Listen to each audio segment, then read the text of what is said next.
Hello students, मैं Jyoti Saxena, assistant professor government MS college Bikaner से। मैं आपको बीए पार्ट थर्ड का सेकंड पेपर स्थानीय स्वशासन पढ़ाऊंगी और उसका मैंने एक पहले वीडियो अपलोड कर दिया है। उसी टॉपिक को आगे कंटिन्यूशन में रखते हुए आज हम स्थानीय स्वशासन के गुणों की बात करेंगे। स्थानीय स्वशासन एक ऐसी संस्थाएं हैं जो राज्य का अभिन्न अंग नहीं होती, बल्कि ये संस्थाएं राज्य के पर्यवेक्षण और नियंत्रण में काम करती हैं। इन पर राज्य का पूरा नियंत्रण रहता है। इनमें नौकरशाही का प्रभाव बहुत कम रहता है। इनमें जनप्रतिनिधि पूरी तरह भागीदार होते हैं। इन संस्थाओं से ये उम्मीद की जाती है कि ये जनता की आवश्यकता के प्रति जागरूक रहें।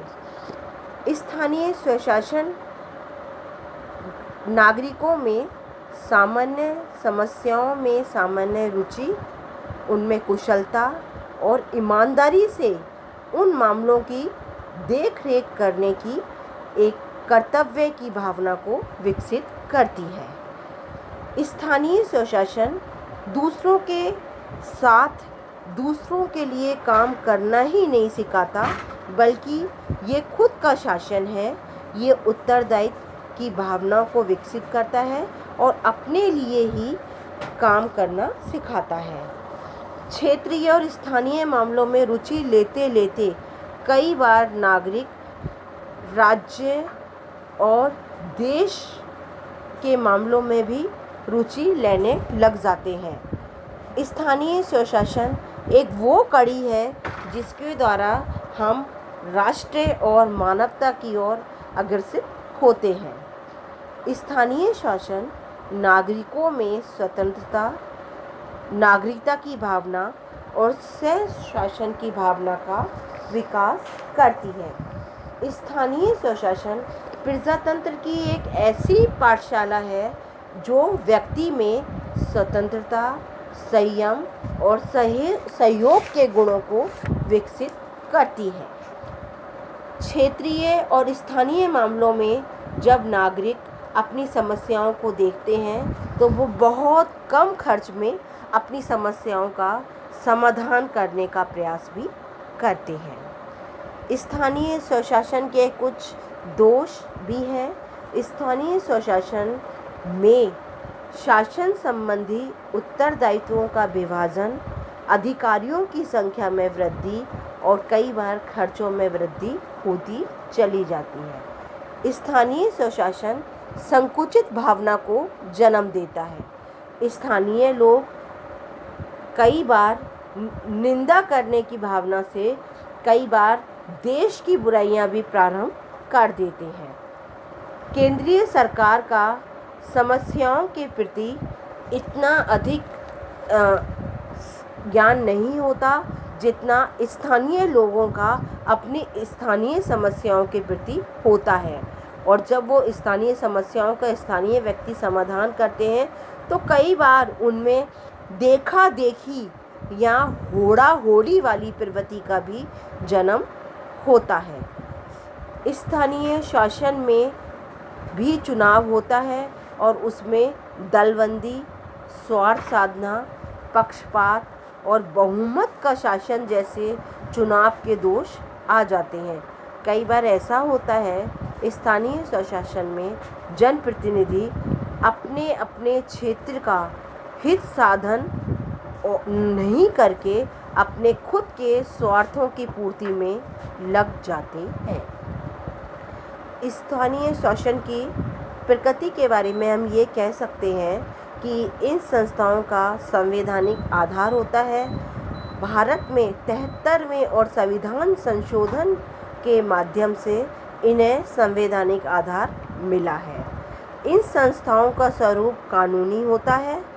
राज्य के विधानमंडल ने जो कानून पारित किया है उससे इन संस्थाओं के संगठन और कार्य क्षेत्र का निर्धारण होता है।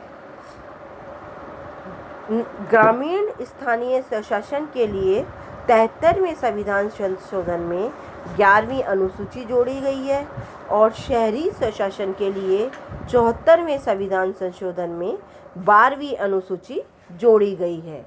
अधिनियम के द्वारा ही इनके कार्य क्षेत्र का निर्धारण किया जाता है। यह संस्थाएं राजनीतिक हस्तक्षेप का सामना करती है। इन संस्थाओं का निर्माण व्यस्त मताधिकार पद्धति के द्वारा निर्वाचन से होता है। ग्रामीण स्थानीय प्रशासन में 73वें संविधान संशोधन ने त्रिस्तरीय पंचायती राज व्यवस्था के आदर्श रूप को अपनाने का प्रयास किया है। ज़्यादातर ये देखा जाता है कि आम जनताओं में इन संस्थाओं की छवि अप्रभावी रहती है। प्रत्यक्ष प्रजातंत्र का उदाहरण ग्राम सभा है। ग्राम सभा के द्वारा स्थानीय प्रशासन में जनता की सक्रिय भागीदारी सुनिश्चित की जाती है। स्थानीय स्वशासन हमेशा वित्तीय कठिनाइयों का सामना करती है। भारत में 2 प्रकार की स्थानीय स्वायत्त संस्थाएं पाई जाती है, पहली ग्रामीण और दूसरी नगरीय। ग्रामीण स्थानीय संस्थाओं पर नियंत्रण पंचायती राज विभाग का होता है, जबकि नगरीय स्थानीय संस्थाओं पर नियंत्रण नगरीय स्वायत्त शासन विभाग का होता है। भारत में स्थानीय स्वशासन राज्य सूची का विषय है। राज्य सरकार के द्वारा अधिनियम बनाकर इनके कार्यों को निर्धारित किया जाता है। यह संस्थाएं राज्य सरकार के द्वारा निर्देशित नियंत्रित की जाती हैं। इन संस्थाओं को अपने क्षेत्र में कर लगाकर वित्त इकट्ठे करने का अधिकार भी होता है। अब एक प्रश्न ये होता है कि भारत में स्थानीय स्वशासन की आवश्यकता क्यों पड़ी, जबकि स्थानीय स्वशासन एक नई अवधारणा नहीं है, बल्कि ये एक प्राचीन काल से ही चली आ रही अवधारणा है, लेकिन इसको संवैधानिक स्वरूप हमारे 73वें और 74वें संविधान संशोधन में दिया गया है। भारत एक बहुत विशाल देश है। भौगोलिक दृष्टि से यहाँ के राज्य बहुत बड़े बड़े हैं और वहाँ की जनसंख्या भी बहुत ज़्यादा है। हमारी केंद्र सरकार और राज्य सरकार हर क्षेत्र में कार्य करने में सक्षम नहीं है। उनके लिए असंभव है कि वो स्थानीय समस्याओं को ध्यान से देखें या शासन का संचालन करें। इसलिए स्थानीय प्रशासन का कार्य जिला परिषद, पंचायत समिति, नगर पालिका को दे दिया गया है ताकि वो कार्यों को अच्छी तरीके से कर सके। केंद्र सरकार के कर्मचारी स्थानीय समस्याओं के प्रति रुचि नहीं लेते क्योंकि उन्हें पूरी जानकारी नहीं होती और इसलिए वो निर्णय नहीं ले पाते।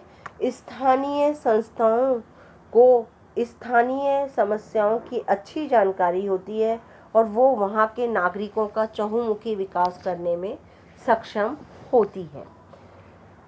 केंद्रीकरण जब था भारत में, तब हर छोटे वो बड़े कार्य केंद्र के द्वारा किए जाते थे और केंद्रीकरण की अवस्था में प्रशासन बहुत अधिक प्रभावशाली नहीं था। लेकिन जैसे ही हमारे यहाँ लोकतांत्रिक विकेंद्रीकरण को अपनाया गया, यानी सत्ता का हर स्तर पर विकेंद्रीकरण किया गया, तो इसका एक प्रभावशाली परिणाम हमारा स्थानीय स्वशासन हमें देखने को मिलता है, जो जनता के प्रति संवेदनशील होता है और लोक हितकारी कार्य करने के लिए पूरी तरह से अपने प्रयास करता है। यदि केंद्र स्थानीय महत्व के विषयों को अपने हाथ में ले ले और उनका संचालन करने लगे, तो स्थानीय क्षेत्र के निवासी अपनी समस्याओं के प्रति उदासीन हो जाएंगे और वो अपने कार्यों में रुचि नहीं लेंगे। जब वो रुचि नहीं लेंगे तो स्थानीय लोगों की योग्यता, स्वतंत्रता